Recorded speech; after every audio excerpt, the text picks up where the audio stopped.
In 2008, two guys couldn't pay their rent.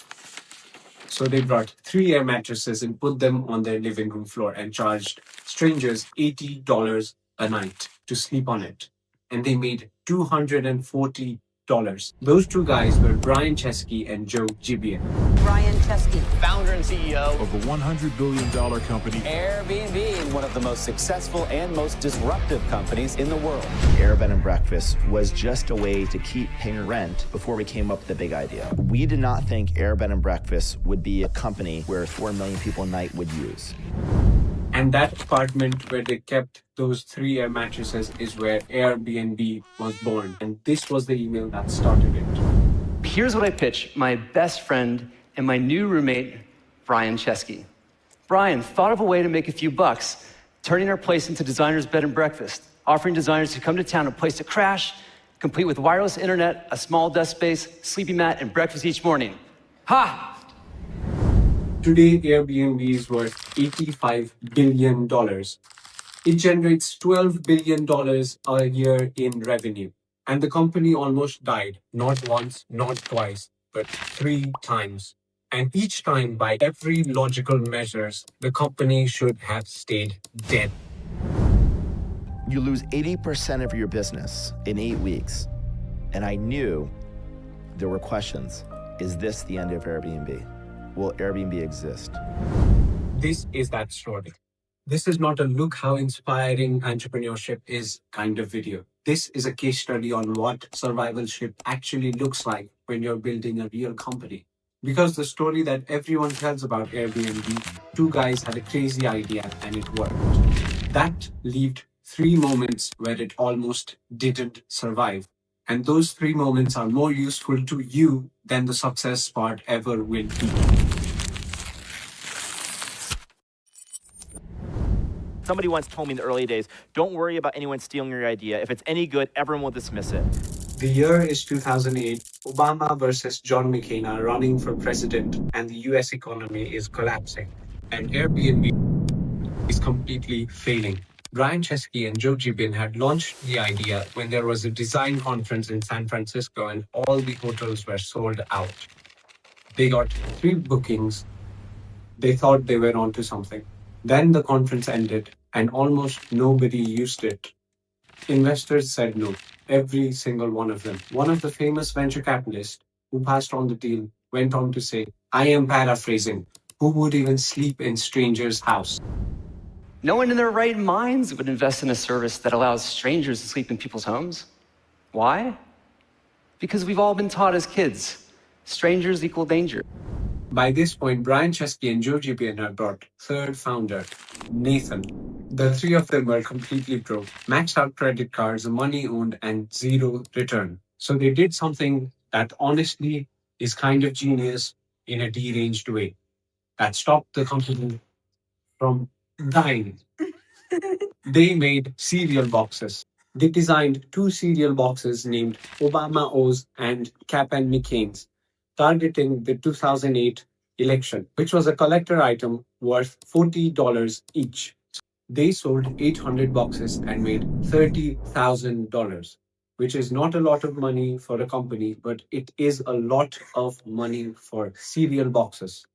Enough to keep Airbnb alive for a few months. Now, here's what I want you to notice. This had nothing to do with the product. This was pure desperation creativity.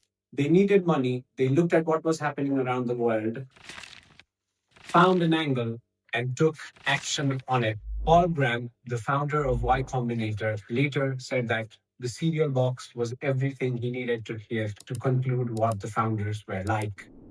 Not the product, not the pitch deck, not the market size, a cereal box. That was what got them into Y Combinator. Drop a comment if you were to sell one random thing just to keep your dreams alive. What would it be? I genuinely want to know.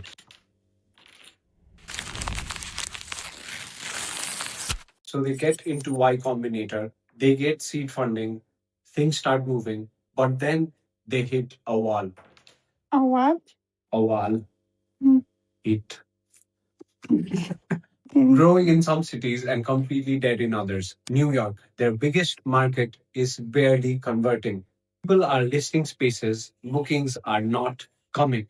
Something is broken, but they cannot figure out what. Paul Graham tells them go to the users, not email them, not survey them, go there physically.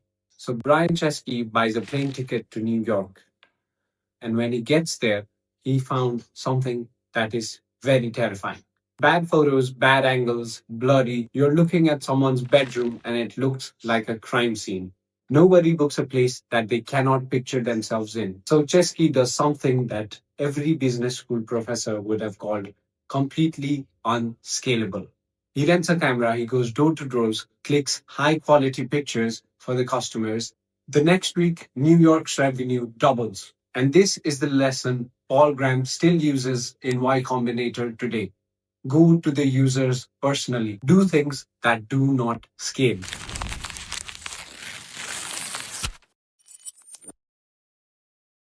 Airbnb is going to IPO. The coronavirus emergency. Stay at home. Stay at home. You lose 80% of your business in 8 weeks. And I knew there were questions. Is this the end of Airbnb? Will Airbnb exist? We had to make some incredibly difficult decisions. Here's what I said. And now I get a little emotional reading that.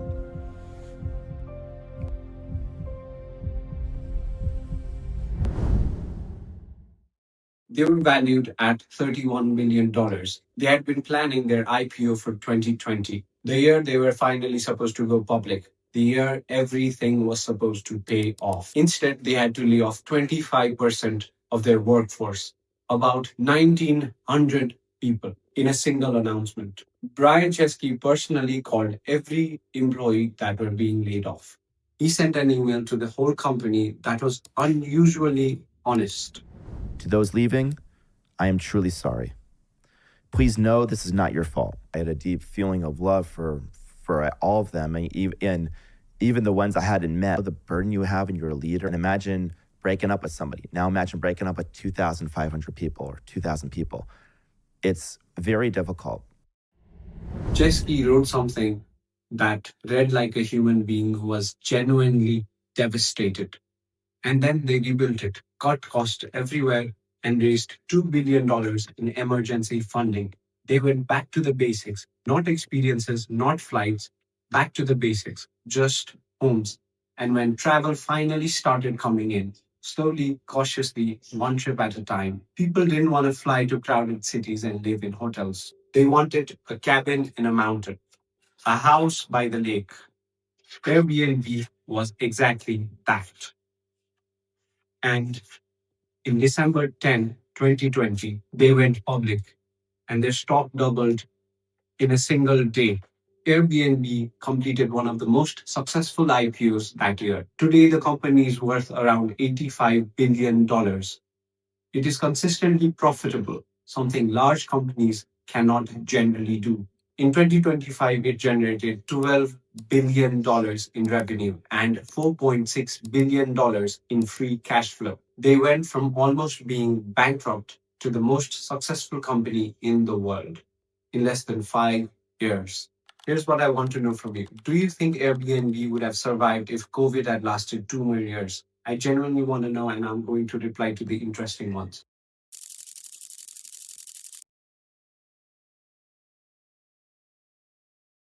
Desperation is a form of creativity, not a sign of failure. The unscalable thing is often the most important.